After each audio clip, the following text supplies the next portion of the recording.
అందరికీ హృదయపూర్వక నమస్కారాలు.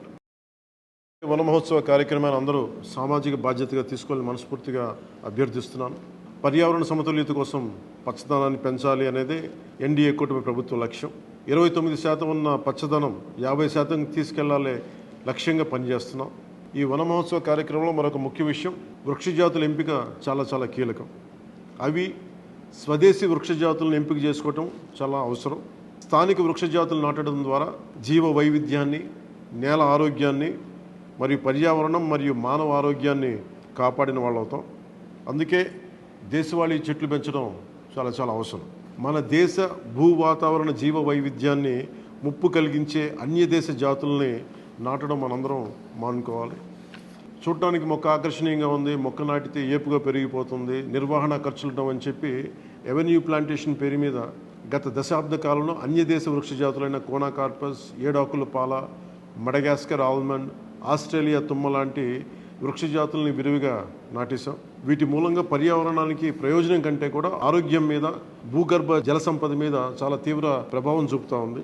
అందరూ ఆ ప్రాంత జీవ వైవిధ్యాన్ని పెంపొందించే స్వదేశీ జాతులను మాత్రమే నాటాలి అనేది ఏ దేశపు వృక్ష శాస్త్రజ్ఞుల్ని అడిగినా చెప్పే మాట ఇది.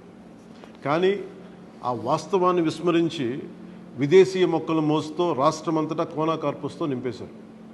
కోనాకార్పస్ అసలు మొదట పరిచయం చేసిన అరబ్ దేశాలే దాన్ని నిషేధించినాయి. ఎందుకంటే దాని దుష్ప్రభావాలను గుర్తించిన వెంటనే నిషేధించారు, తీసేశారు.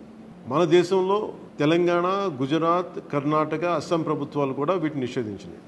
ఈ కోనాకార్పస్ లాంటి విదేశీ వృక్ష జాతుల మూలంగా జరిగే అనర్థాలు చాలా ఉన్నాయి. అవి ముఖ్యంగా మన భూగర్భ జల సంపదను హరించి వేస్తాయి, శ్వాస సంబంధ ఆరోగ్య సమస్యలకి కారణమవుతున్నాయి.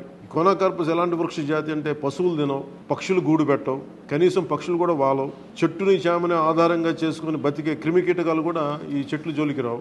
పక్షులే దూరంగా ఉండే ఈ మొక్కల్ని మనం మోజులో పడి ఎందుకు వేయాలి అనేది కీలకమైన ప్రశ్న.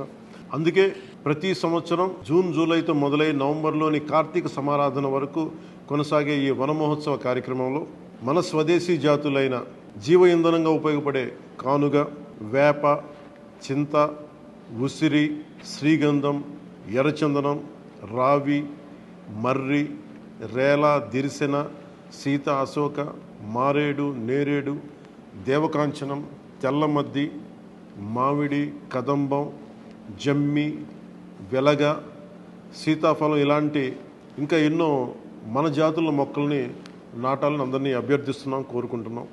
29% ఉన్న మన పచ్చదనాన్ని 50% తీసుకెళ్లే లక్ష్యంగా చంద్రబాబు నాయుడు గారి నాయకత్వంలో కూటమి ప్రభుత్వం పనిచేస్తుంది. అందరం కలిసి పచ్చదనాన్ని పెంచుకుందాం, పర్యావరణాన్ని కాపాడుకుందామని తెలియజేసుకుంటూ జై హింద్.